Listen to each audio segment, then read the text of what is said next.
So I'm here to make your life great again after narcissist abuse. So I'm here to tell you about how the kingdom of darkness operates in this world. The narcissists, who are the agents of Satan, the children of Satan, will trauma bond you through gaslighting, shame, rejection, smear campaigns, slander, deception, which is their strongmen, their goods of inventory. They are operating through the works of the flesh and under the curse of the law, and their loyalty is to the kingdom of darkness at all costs. So anyone that is in allegiance with any of the works of the flesh are under the curse of the law, and these people do not experience any of the fruits of the Spirit. So when a narcissist meets an unhealed empath, so that means that your inner child is still traumatized by rejection, abandonment. Maybe you grew up in an alcoholic home, or you're a victim of incest or some type of sexual perversion. You, as an unhealed empath, you're like a fluffy puffy. The unhealed empath binds with a narcissist in an unholy covenant. The unholy agreement with an agent of Satan and the kingdom of darkness, because we are unhealed with our trauma, we are unhealed from our rejection and our abandonment and our dysfunctional family, which, by the way, if you've been raised in a dysfunctional family, it means that Satan raised you into this world. Your family was taught by Satan, and you were raised to be a son of Satan. So now the fluffy, puffy, unhealed empaths are in agreement with the parts of Satan's kingdom. And the empath is no longer a threat to Satan, because the unhealed empath is in agreement with the house of Satan. They're in agreement with his kingdom, and they are corrupted because they are unevenly yoked with a narcissist. So an unhealed empath is fluffy, and they are puffy, and they are wishy-washy, and they represent the unhealed empath. The unhealed empath believe the narcissists when they tell them something with absolute conviction. Most of the narcissists that I know are able to deliver the spirit of deception with absolute conviction. So that if you're not healed, and you're not stable, and you're not operating in God's kingdom, you believe their lies. So the unhealed empath adapts and they assimilate to the narcissist and to the narcissist environment, to the narcissistic culture, to the narcissistic family. And they are in allegiance with the kingdom of darkness and are doing the assignment of Satan and his minions. So the narcissist will shame you.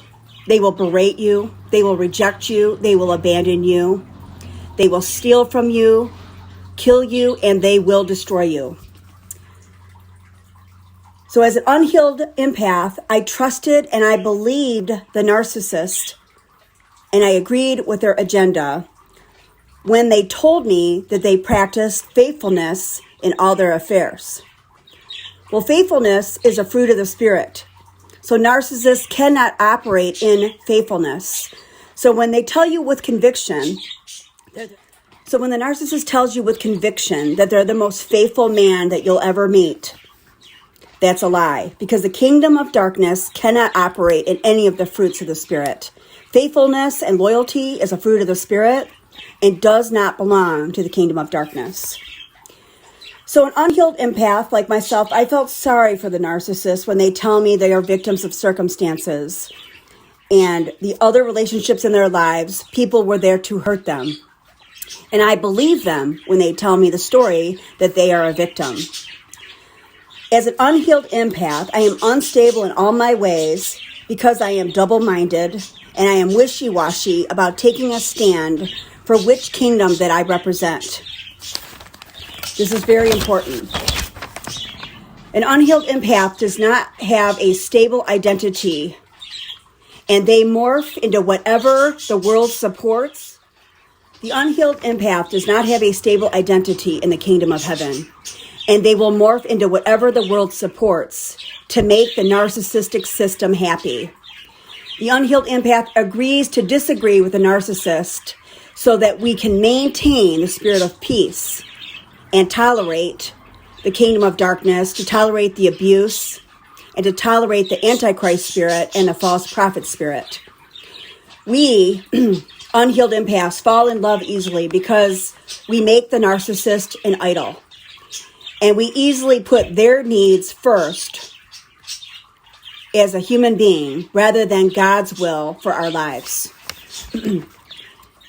We are afraid and terrified of rejection, abandonment, and being ostracized, and we will adjust our behavior and compromise to adjust to a toxic and abusive relationship, to stay with a narcissist and stay in the abuse and stay in the kingdom of darkness.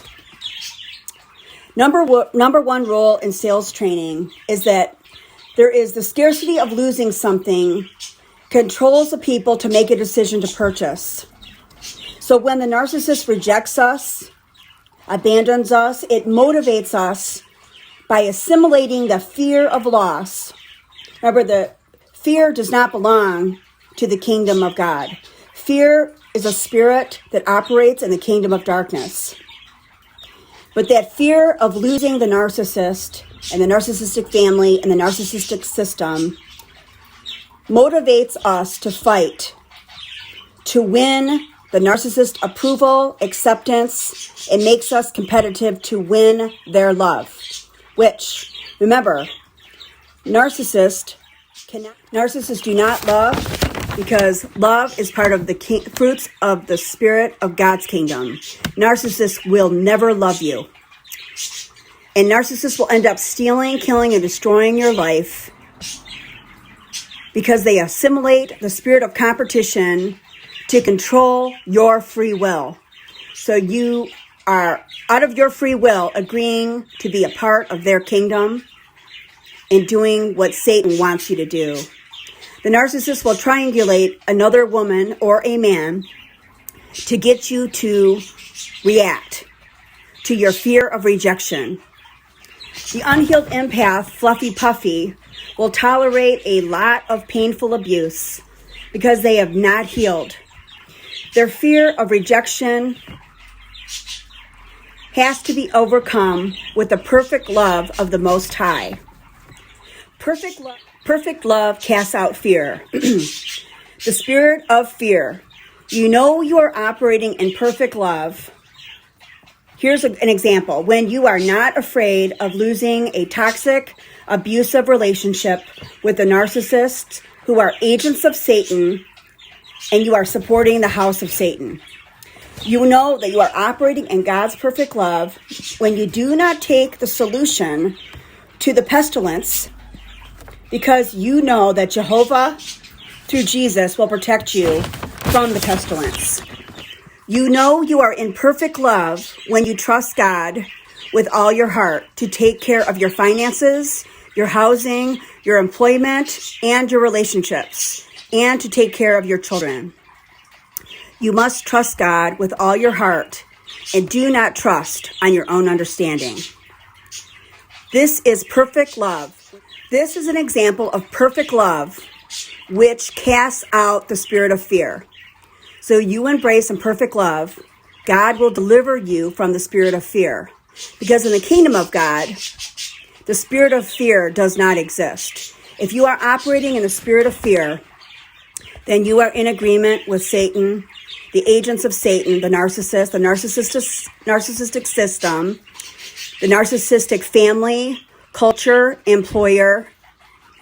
The spirit of fear causes you to agree with the kingdom of Satan, and a house divided against itself cannot stand. So when you agree with Satan, you do the will of Satan because you are in fear. Again, perfect love casts out fear.